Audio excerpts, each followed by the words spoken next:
Hi guys, ये मेरा दूसरा वीडियो है इतिहास का। पहले वीडियो में हमने ऐतिहासिक साक्ष्यों के बारे में बात किया था। इस वीडियो में सबसे पहला काम जो मैं करूंगा आज, वो आपको इतिहास का वर्गीकरण, क्लासिफिकेशन बताने वाला हूँ।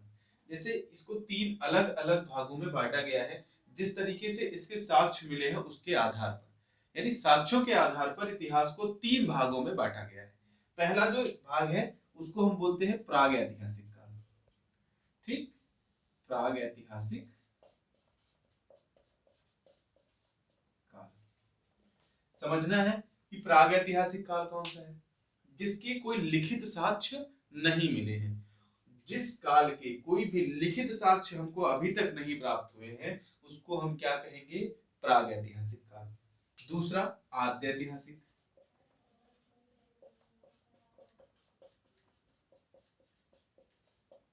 आद्य ऐतिहासिक काल क्या है?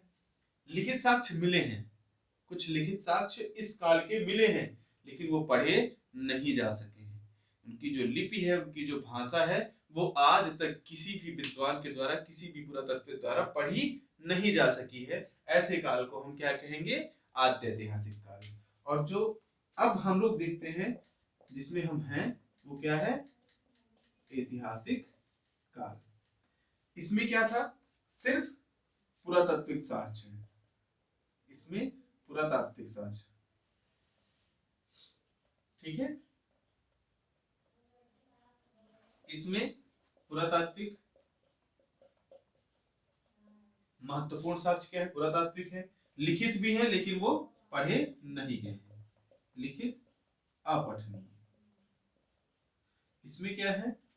पुरातात्विक, लिखित, और ये सब क्या हुआ है? पढ़े जा चुके हैं।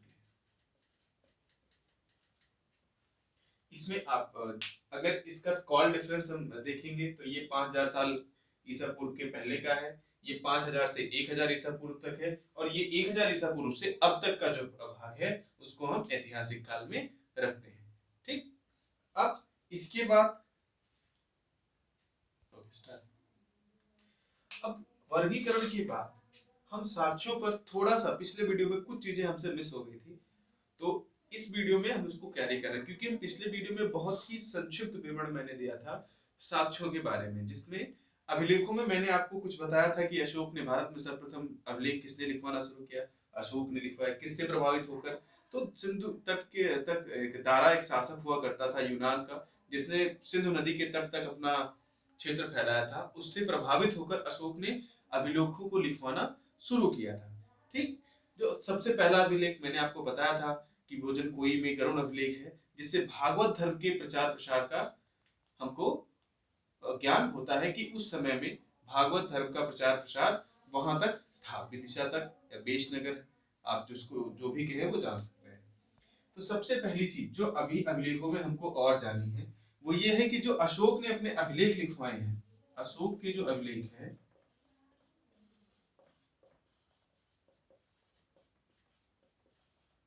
उनकी लिपि क्या रही है। तो मुख्यतः चार लिपियां हैं जिनमें उन्होंने लिखवाया था, जिसमें ब्राह्मी है, दूसरी खरोष्ठी है, यूनानी है, और अरामेइक है। देखिए, वनडे एग्जाम को लेकर अगर हम तैयारी वनडे एग्जाम की कर रहे हैं और वीडियो भी वनडे एग्जाम के लिए है, तो इतना बहुत है। बाकी कुछ चीजें जो आप ये देखेंगे कि किस अभिलेख में इन्होंने क्या लिखवाया है, कौन सा अभिलेख कहाँ लिखवाया है, तो इसको जब हम लोग मगध पढ़ेंगे, मगध में जब हम विशेषता अशोक को पढ़ेंगे, तो वहां पर एक पूरा विस्तृत विवरण मैं आपको बताऊंगा। यहाँ पर सिर्फ इसकी लिपि क्या है और कुछ मुख्य अभिलेखों के बारे में, जैसे ब्राह्मी लिपि में लिखे गए अभिलेख कौन कौन से हैं, कौन कौन से अभिलेख हैं जिनकी लिपि क्या है? ब्राह्मी है। तो ब्राह्मी लिपि के जो अभिलेख हैं वो मास्की, इनका मास्की का अभिलेख है, गुर्जरा, बेट्टूर, उडेगोलम आदि। दूसरा, जो इनकी खरोष्ठी लिपि है, खरोष्ठी लिपि में इनके उत्तर पश्चिम के, भारत के उत्तर पश्चिम कोने के जितने भी अभिलेख हैं, वो लगभग लगभग इन्होंने खरोष्ठी लिपि में लिखवाए हैं। तो हम इसके लिए क्या लिख सकते हैं, भारत के उत्तर पश्चिम भाग में।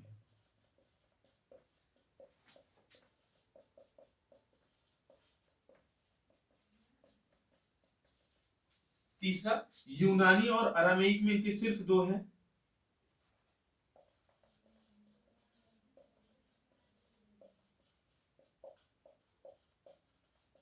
सिर्फ दो अभिलेख हैं जिन्होंने यूनानी और अरामीक में लिखवाए हैं, और वो अभिलेख कौन कौन से हैं, तो वो अभिलेख आपके हैं लघुमान और सरगना। लघुमान व दो जगह के अभिलेख हैं जो यूनानी और अरामीक लिपि में है। बाकी मुख्यतः अभिलेख इनके ब्राह्मी लिपि में है। ज्यादा से ज्यादा जो उन्होंने अभिलेख लिखवाए हैं वो ब्राह्मी लिपि में लिखवाए हैं, और जो उसकी भाषा रही है वो सर्वसामान्य की भाषा रही है, जो उस समय कौन सी थी, प्राकृत भाषा थी। ठीक है।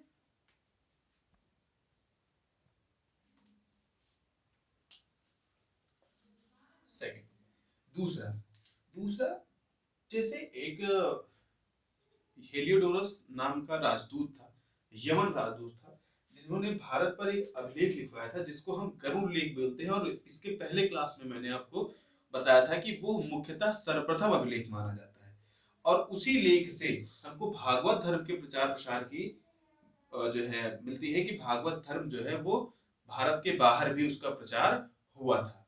इसमें जो प्रश्न पूछा जाता है कि किस अभिलेख से भागवत धर्म के प्रचार प्रसार का हमें उल्लेख मिलता है, तो हम सीधा लिखेंगे कि गरुड़ अभिलेख से। इसमें वरुण, इंद्र, नाशत्य, इन सब देवताओं का, जो वैदिक देवता है, इनका भी जो उल्लेख है अपने इस अभिलेख में हेलियोडोरस ने किया हुआ है। ठीक, तो इसको आप अपनी कॉपी में नोट कर लीजिएगा।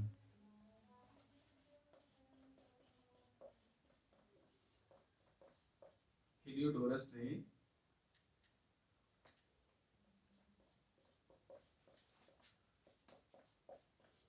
गरुड़ अभिलेख लिखवाया है।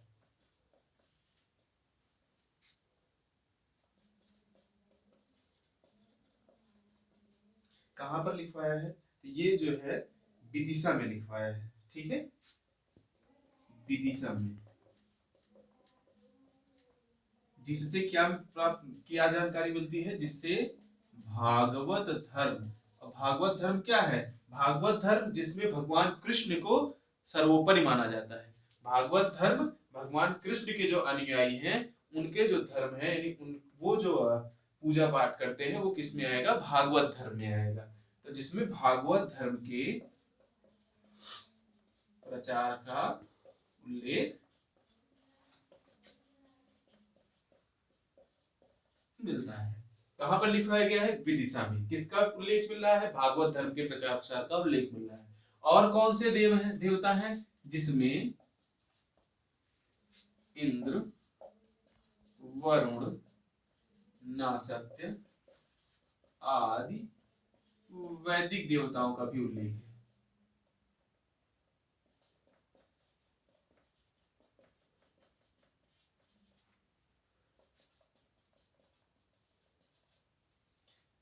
ये हो गया।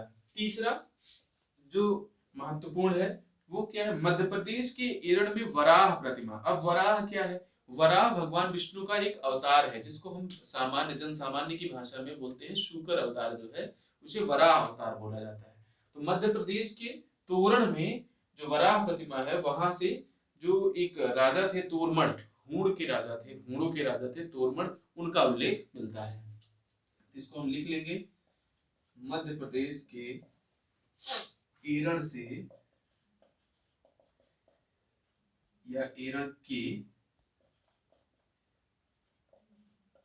वराह प्रतिमा पर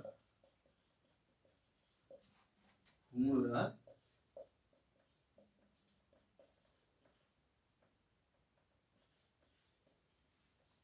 तोरमण का उल्लेख मिलता है। तो जो महत्वपूर्ण अभिलेख है वो यही है, दो तीन। बाकी जब हम अभी पढ़ेंगे ना आगे, जैसे जैसे हम पढ़ेंगे, हम भागवत धर्म में चलेंगे तो भागवत धर्म से रिलेटेड और भी जो अभिलेख है वो हम पढ़ेंगे। मगध में जाएंगे तो मगध के जितने अभिलेख हैं हम उसको पढ़ेंगे। उसके आगे जब हम अलग काल में पहुंचेंगे, जब हम जो है 817 के बाद, जब हम 1027 के बाद पढ़ेंगे सुल्तान जो सुल्तान है, जब वो भारत में है, सल्तनत काल का, फिर मुगल काल का, जितने भी अभिलेख हैं वो काल के हिसाब से हम पढ़ेंगे, ताकि हमको उस समय ये अभिलेख लिखा गया, यहाँ लिखा गया, पढ़ने में आसानी हो। अभी कुछ महत्वपूर्ण अभिलेख हैं जो वनडे एग्जाम्स में पूछे जाते हैं, उसको मैंने सिर्फ यहाँ पर उल्लेख उसका किया है। तो अभिलेखों में अभी सिर्फ इतना ही, बाकी जब हम आगे वीडियो बनाएंगे तो जरूर आपको पूरा विस्तृत विवरण एक एक अभिलेखों का देंगे, लेकिन अभी सिर्फ इतना। अब हम जो अपना अगला टॉपिक रखेंगे वो सिक्कों का रखेंगे। सिक्के, सिक्कों में जितनी महत्वपूर्ण जानकारी थी वो पिछले वीडियो में आपको मिली है। एक जो यहाँ पर हम स्पेशल क्या है कि मैं यहाँ पे फिर से सिक्कों का उल्लेख कर रहा हूँ, वो ये कि कितने प्रकार के सिक्के हमें इतिहास में मिलते हैं। यहाँ मैं इतिहास की बात कर रहा हूँ, इतिहास का मतलब हम प्राचीन इतिहास में बात कर रहे हैं, बाद की बात अभी नहीं कर रहे हैं। तो किस तरह मिलते हैं? सोने के, जिसके मैंने बताए थे हिंद यवन शासकों ने सबसे पहले चलवाए थे, विम कटफिशस ने उसमें अंकित करके, कुछ सबसे पहला शासक जिसने कुछ उसमें अंकन करवाया था वो विम कटफिशस था। तो सोने के। दूसरा चांदी के, चांदी के सिक्के, इसमें मैंने आपको बताया था आहत या पंचमार्क सिक्के संभवतः सबसे पुराने और सबसे प्राचीन सिक्के कौन से थे? चांदी के सिक्के थे। तीसरा तांबे के, तांबे के सिक्कों के बारे में जब हम पढ़ेंगे ना, तो अभी पूरा एक ताम्र पाषाण काल ही पढ़ेंगे, तो उसमें हम इसको विस्तृत विवरण इसका जानेंगे। और जो चौथा है वो शीशे के सिक्के थे। अब शीशे के सिक्के किसने चलवाए थे? शीशे के सिक्के सातवाहन शासकों ने चलवाए थे। ये सातवाहन शासकों ने सर्वप्रथम सिक्के चलवाए थे। किसके? शीशे के। शीशे के सर्वप्रथम सिक्के किसने चलवाए थे? सातवाहन शासकों को इसका श्रेय जाता है कि सबसे पहले शीशों के सिक्के को उन्होंने चलवाया था। दूसरा जो महत्वपूर्ण पॉइंट है इसमें वो ये कि शीशों जो सिक्के हैं इनकी स्टडी, इनका अध्ययन क्या कहलाता है? तो इनके अध्ययन को न्यूमिस्मैटिक्स बोलते हैं। सिक्कों के अध्ययन को क्या बोलते हैं हम? न्यूमिस्मैटिक्स बोलते। सिक्कों के अध्ययन को न्यूमिस्मैटिक्स बोलते हैं। चार तरीके के सिक्के हमको प्राचीन इतिहास में मिलते हैं, सोने, चांदी, तांबे और शीशे के। जिसमें शीशे के सिक्के कौन चलवाए, किसने चलवाए? सबसे पहले सातवाहन शासकों ने चलवाए। सोने के सिक्के सबसे पहले किसने चलवाए? हिंद यवन शासकों ने चलवाए। नाम पूछा जा सकता है, भारत में सर्वाधिक सोने के सिक्के किसने चलवाए? कुषाण शासकों ने, जिसमें कनिष्क का नाम आता है। ठीक है। विम कटफिशस नाम का पहला शासक था जिसने अपने सिक्कों पर कुछ अंकन करवाया था। चांदी के सिक्के, इसे आहत या पंचमार्क सिक्के भी कहते हैं, ये मैं पिछली क्लास में आपको बता चुका हूँ। आहत या पंचमार्क, और संभवतः सबसे पुराने सिक्के माने जाते हैं। अब एक चीज यहाँ पर आपको पता होना चाहिए कि चांदी के सिक्कों को पंचमार्क या आहत क्यों कहते हैं। तो जैसे आजकल हम लोग देखते हैं ठप्पा मारते किसी चीज पे मुहर लगाते हैं, तो वैसे ही सिक्के बनाकर उसपे एक ठप्पा लगाया जाता था जिसमें लगभग 5 आकृतियां बनी होती थी। अब वो 5 आकृतियां अलग अलग भी हो सकती हैं। इसमें पेड़, मुख्यतः पेड़ रहता था, मछली, सांड, अर्धचंद्र आदि। तो ऐसे 5 आकार, उसमें 5 आकृतियां उसमें बनी होती थी। और जिसमें एक मैं यहाँ पे भूल रहा था, वो क्या है? हाथी। इसी वजह से इसको पंचमार्क या आहत सिक्के बोले जाते थे। ठीक है। तो सिक्कों में आपके लिए जो भी महत्वपूर्ण था वो यही तक था। अब आगे जो अगला टॉपिक आएगा वो आपको भवन या मूर्तियों के संबंध में आएगा। अगला जो टॉपिक था, अगर आपको याद हो तो उसमें मैंने भवन बताया था। भवन में जितनी भी चीजें हैं, किस क्षेत्र में किस तरीके के भवन है, वास्तुकला उनकी, वो मैं पिछली क्लास में बता चुका हूँ। लेकिन अगर विस्तृत विवरण चाहिए तो हमको हर शासक के स्थापत्य पढ़ने पड़ेंगे, और हर शासक की जब हम स्थापत्य कला को पढ़ेंगे तो वहां पर हम भवनों को विस्तृत में पढ़ेंगे। अगर यहाँ पर हम पढ़ेंगे तो फिर हम भवन ही कम से कम 20 से 25 वीडियो डालना पड़ेगा हमको सिर्फ स्थापत्य के लिए। और वैसे हम शासक के बारे में पढ़ेंगे, उसके स्थापत्य के बारे में जो महत्वपूर्ण चीजें हैं वो पढ़ लेंगे, तो एक विस्तृत विवरण हमको किसी भी शासक का मिल जाएगा। अगला जो एक और चीज है वो चित्रकला है। चित्रकला में अगर आप कोई पढ़े होंगे, थोड़ा बहुत अगर आपने पढ़ा होगा, तो वहां आपको एक अजंता और एलोरा की गुफाएं मिलती है।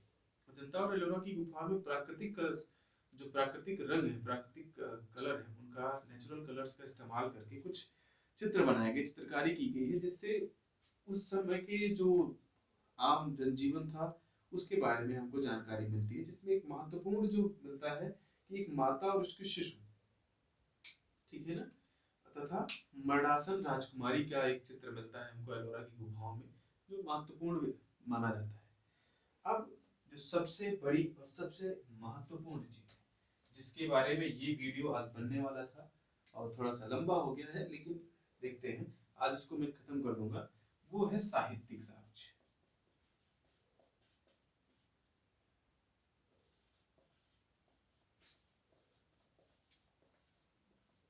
साहित्यिक साक्ष्य जिसमें दो तरीके के साक्ष्य रहेंगे। पहला ब्राह्मण साहित्य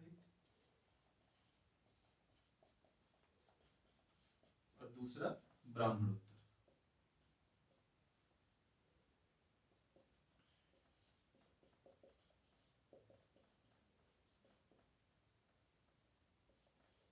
तो अभी हम जो शुरुआत करेंगे वो ब्राह्मण साहित्य से करेंगे, उसके बाद आगे चलते हुए ब्राह्मणोत्तर साहित्य तक हम लोग पहुंचेंगे।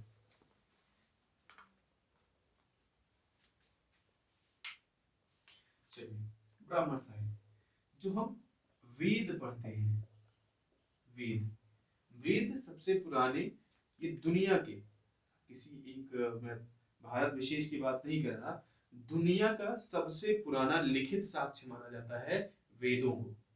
वेदों को दुनिया का सबसे प्राचीन लिखित साक्ष्य माना जाता है। वेदों की संख्या कितनी है? इसकी संख्या 4 बताई गई है, जिसमें सबसे पुराना क्या है?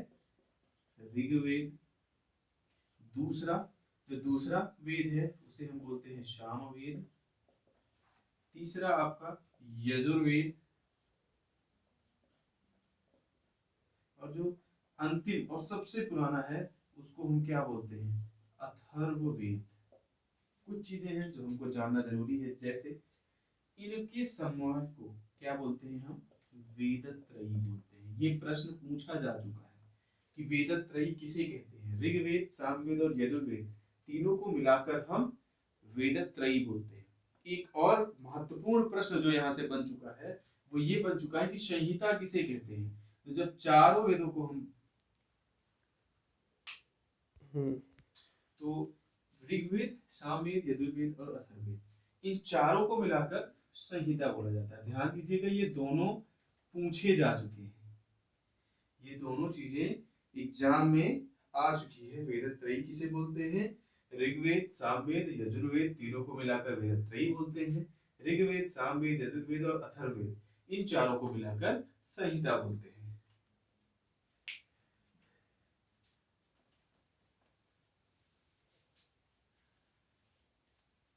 कुछ अब कुछ चीजें हैं, जैसे ऋग्वेद में क्या विशेष है, यजुर्वेद में क्या विशेष है, सामवेद में क्या विशेष है, अथर्ववेद में क्या विशेष है। इन सबको अलग अलग थोड़ा थोड़ा पढ़ते हैं, ज्यादा लंबा नहीं है, थोड़ा थोड़ा है। जो इसमें महत्वपूर्ण चीजें हैं जो आती हैं वनडे एग्जाम्स में, सिर्फ वही चीजें मैं आपको बताऊंगा। उसके अलावा कुछ भी मैं आपको इस वीडियो में नहीं बताने वाला हूँ।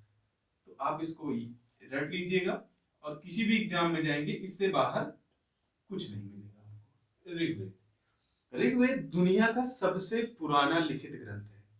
ऋग्वेद दुनिया का सबसे प्राचीन लिखित ग्रंथ है। ध्यान दीजिएगा, रिटन डॉक्यूमेंट, सबसे प्राचीन लिखित ग्रंथ है। दूसरा, इसमें कुल कितने मंडल हैं? इसमें 10 मंडल है। सूक्त कितने हैं? 1028 सूक्त हैं। ठीक, इसके पुरोहित, पुरोहित कौन होता है? जो इसको पढ़ता है। तो ऋग्वेद के पुरोहित को क्या बोलते हैं? ऋग्वेद के पुरोहित, पुरोहित मतलब पढ़ने वाला, को होत्री बोलते हैं। ये तीनों आ चुके हैं अलग अलग। कुल मंडल, ऋग्वेद में मंडलों की संख्या भी आ चुकी है, प्रश्न कितने सूक्त हैं ये भी आ चुका है, और ऋग्वेद के पुरोहित को क्या बोलते हैं ये भी आ चुका है। इसमें अगला जो महत्वपूर्ण प्रश्न है जो इससे बना था कि इसका सबसे प्राचीन मंडल कौन सा है, सबसे पुराना। तो सबसे पुराना दूसरा, दूसरा व सातवां मंडल सबसे पुराना है।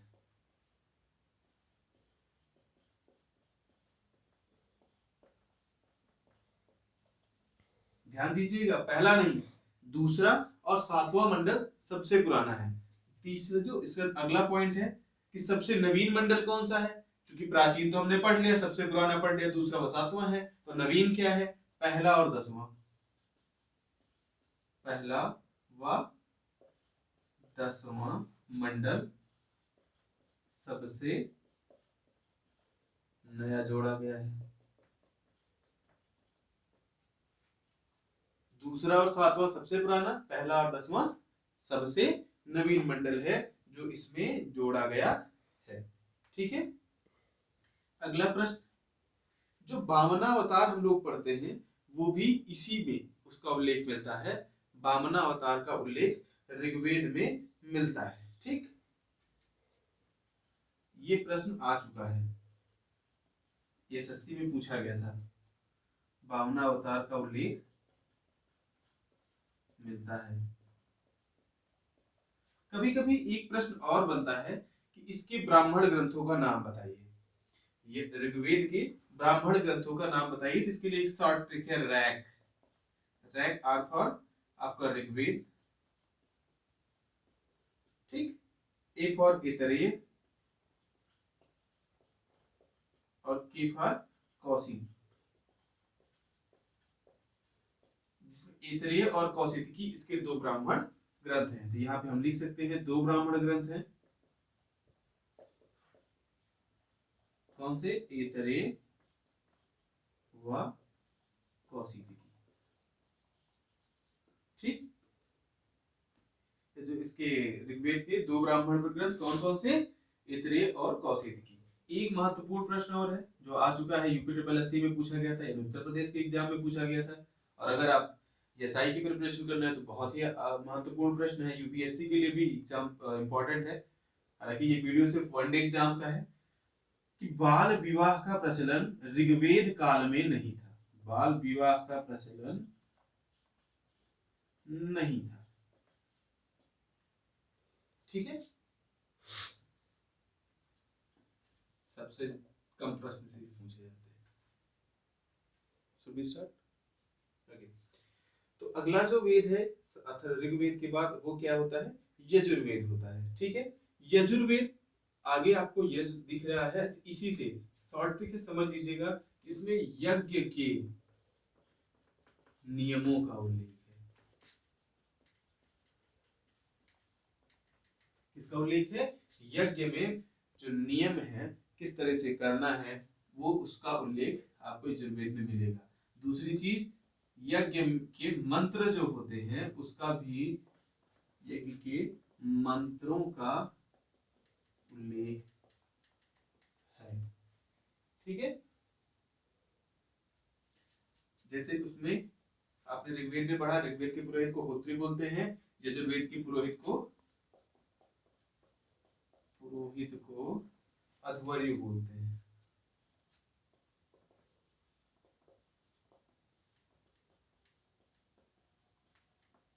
यजुर्वेद के जो पुरोहित है उसे क्या बोलते हैं? हम अध्वर्यु बोलते हैं।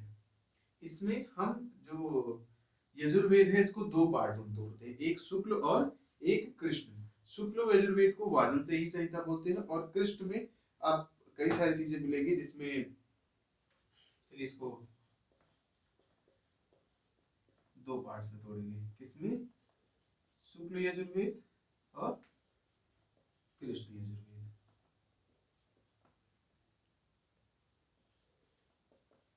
इसके दो अलग अलग भाग हो गए। अगर पूछा गया कभी तो दो अलग भागों में तोड़ा जाता है, शुक्ल और कृष्ण। इसी को इसमें इसको वाजन से ही संहिता बोलते हैं। इसलिए मैंने बता दिया कि अगर आपसे पूछ लिया वाजन सी संहिता किसे कहते हैं, तो शुक्ल यजुर्वेद को वाजन से ही संहिता कहते हैं।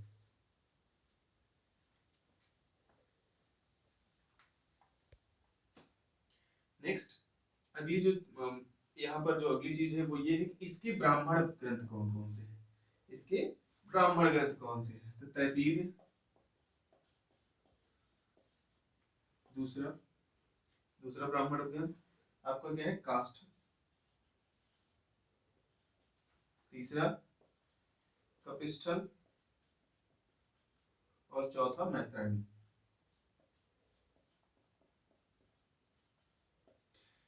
ब्राह्मण ग्रंथ क्या होते हैं कि वेदों को सरल भाषा में लिखा गया होता है, क्योंकि वेदों की जो भाषा है वो बहुत कठिन है, उसका सरल भाषा में जो उच्चारण किया गया था, जो सरल भाषा में उसका एक टीका लिखी गई होती है, उसे हम क्या बोलते हैं, ब्राह्मण ग्रंथ बोलते हैं। इसके उपनिषद क्या है, ये ब्राह्मण ग्रंथ हो गए। इसके उपनिषद कौन कौन से हैं, इसके उपनिषद हैं श्वेताश्वर,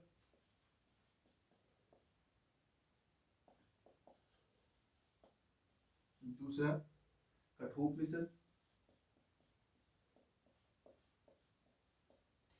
तीसरा मैत्रायणी, चौथा आपने एक पढ़ चुके हैं यहाँ पर तैत्तिरीय ब्राह्मण, वो है तैत्तिरीय ब्राह्मण। ठीक, ये इतने ही प्रश्न हैं जो आपके यजुर्वेद से बनते हैं। अगला जो वेद है वो सामवेद। सामवेद में संगीत के नियमों का उल्लेख है, यानी जो हम सात सुर पढ़ते हैं ना, सा रे गा मा पा धा नि सा, वो सामवेद में उसका दिया गया है कि किस तरह से यज्ञ के समय पर जो श्लोक बोले जाते हैं वो किस तरह से गाए जाएंगे, किस तरीके से बोले जाएंगे, इसका उल्लेख कहाँ मिलता है, सामवेद में मिलता है। संगीत के संबंध में संबंधी नियम, संगीत संबंधी नियमों का उल्लेख है। ठीक, पहली चीज। दूसरी चीज क्या है कि जो इसमें है वो सूर्य स्तुति के मंत्र यहाँ पर पर्याप्त मात्रा में मिलते हैं। सूर्य स्तुति के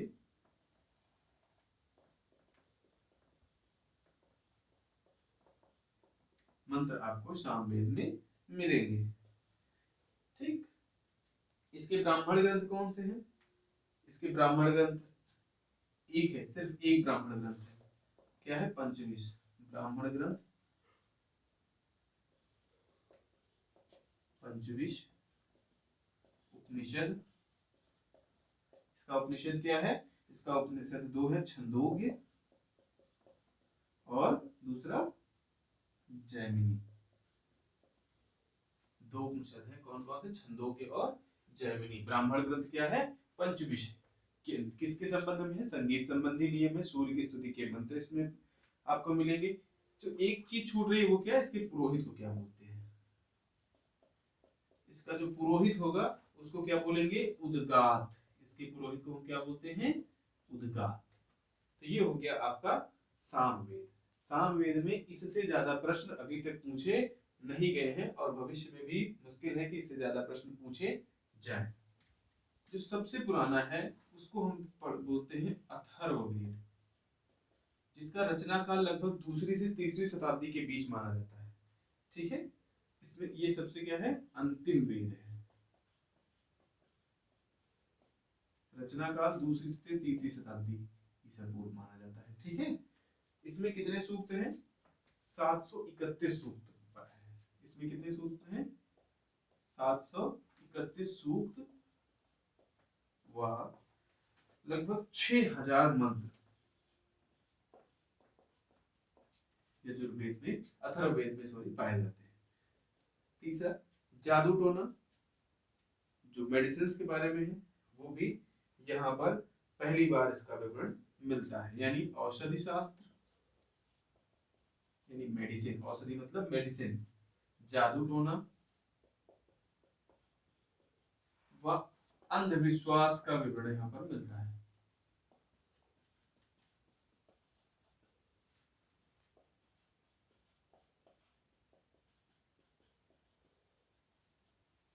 तीसरा जो अगला पॉइंट इसमें महत्वपूर्ण है वो ये है कि आर्य और अनार्य की जो धारणा आई है वो भी यहीं से मिली है।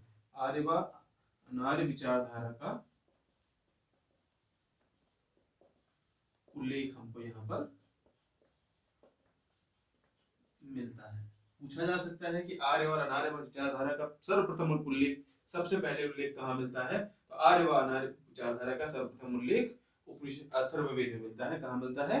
अथर्ववेद में मिलता है। ठीक है, इसका एक ब्राह्मण ग्रंथ है जिसे गोपद बोलते हैं। ब्राह्मण ग्रंथ है एक, जिसको क्या, कौन सा है? गोपद। ठीक है, इसके उपनिषद है मुंडोक्य। दूसरा प्रश्न, तीसरा मुंडक। ये मुंडोक्य है, ये मुंडकोपनिषद है। ठीक है, मुंडकोपनिषद और ये मुंडकोपनिषद, ब्राह्मण ग्रंथ गोपद। ठीक,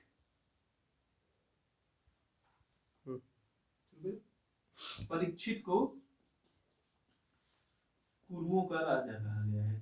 कुरुओं का राजा कहा गया है। अब कुरु वंश आप लोग समझते हैं, पांडव और कौरव वाली बात हो रही है यहाँ पे। परीक्षित अंतिम राजा माना जाता है कुरुओं का। इसमें कितने अध्याय थे? तो इसमें 20 अध्याय हैं। कितने अध्याय हैं? 20 अध्याय।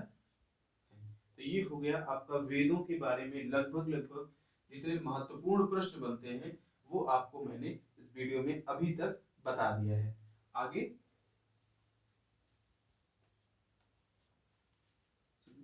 उपनिषद। उपनिषद शब्द जो है, अगर इसका शाब्दिक अर्थ देखें तो निकट बैठकर जो ज्ञान प्राप्त किया जाता है, गुरुओं के निकट बैठकर जो ज्ञान प्राप्त किया जाता है उसे हम उपनिषद बोलते हैं।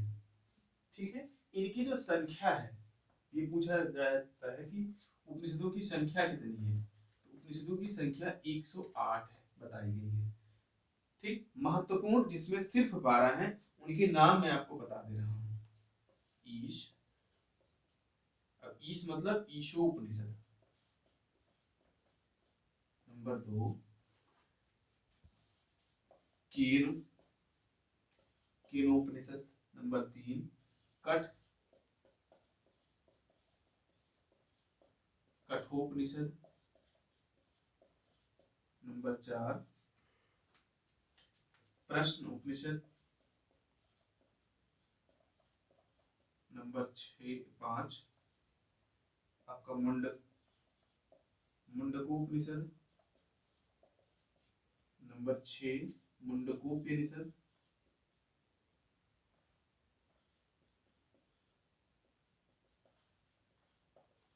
आपका सत्यमेव जयते मुंडकोपनिषद से लिया गया है। इससे सत्यमेव जयते जो हम पढ़ते हैं, जो हम देखते हैं, वो मुंडकोपनिषद से लिया गया है। मुंडकोप्य नहीं, मुंडकोपनिषद से लिया गया है। ये आप लिख लीजिएगा, नोट कर लीजिएगा। नंबर 7, तैत्तिरीय।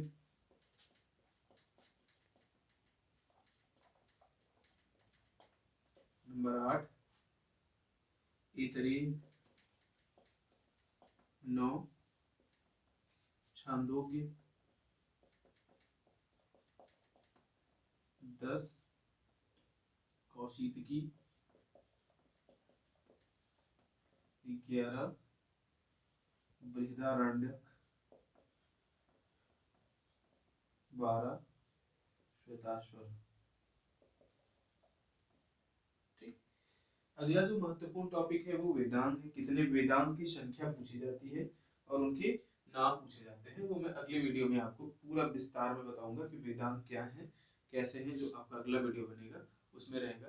अगर आपको ये पसंद आता है तो वीडियो को लाइक करें, हमारे चैनल को सब्सक्राइब करें, नोटिफिकेशन बेल जरूर ऑन करें और जितना हो सके उतना ज़्यादा से ज़्यादा शेयर करें, ताकि मैं आगे और अच्छा आपके लिए वीडियो ला पाऊँ। और अगर इस वीडियो में, इस ट्यूटोरियल वीडियो में अगर आपको कोई भी प्रॉब्लम लगती है, कोई भी आपको सुझाव देना है कि मैं कुछ और अच्छा कर सकता हूँ, तो प्लीज़ कमेंट बॉक्स में आकर आप मुझे बता सकते हैं कि मैं आपके लिए ये आपके लिए और बेहतर कर सकता हूँ। ये आपका सुझाव जो भी रहेगा, मैं उस पर पूरा जितना जितना हो सकता है उतना विचार करके उसको अच्छा करने का प्रयास करूंगा।